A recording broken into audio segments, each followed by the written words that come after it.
عاشورہ کے دن شہادت امام حسین کے بعد امام کے پس ماندگان، جن میں زیادہ تر عورتیں اور بچے تھے،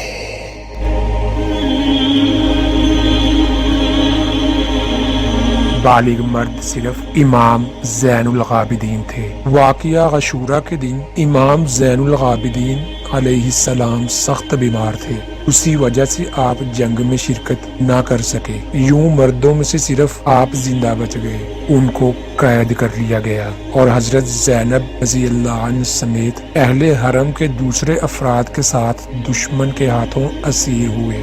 اسیران کربلا کو عمر سعد کے حکم پر 11 محرم کی رات کربلا میں ہی رکھا گیا اور 11 محرم کے دن ظہر کے بعد انہیں پہلے کوفہ ابن زیاد کے سامنے پیش کیا گیا۔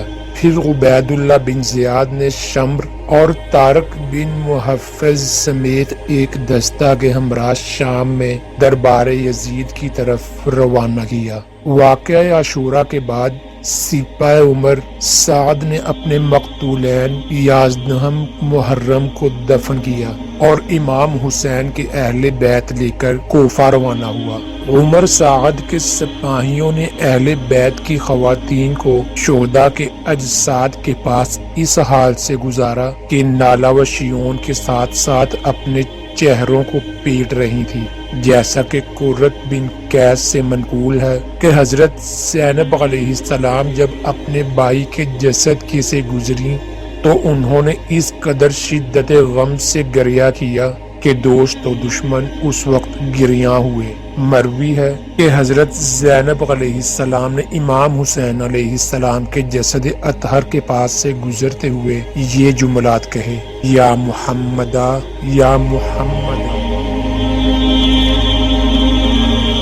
ترجمہ: یا محمد و محمد، آسمان کے فرشتے تم پر درود سلام بھیجتے ہیں، لیکن یہ حسین دشت میں ہے جس کا بدن خون میں غلطاں اور اس کے اعضائے بدن جدا ہے۔ اے محمد، آپ کی بیٹیاں اسیر ہیں اور ان کی مقتول ذریت کو ہوا چھو رہی ہے۔ راوی کہتا ہے: خدا کی قسم، یہ نالہ و شون سن کر دوست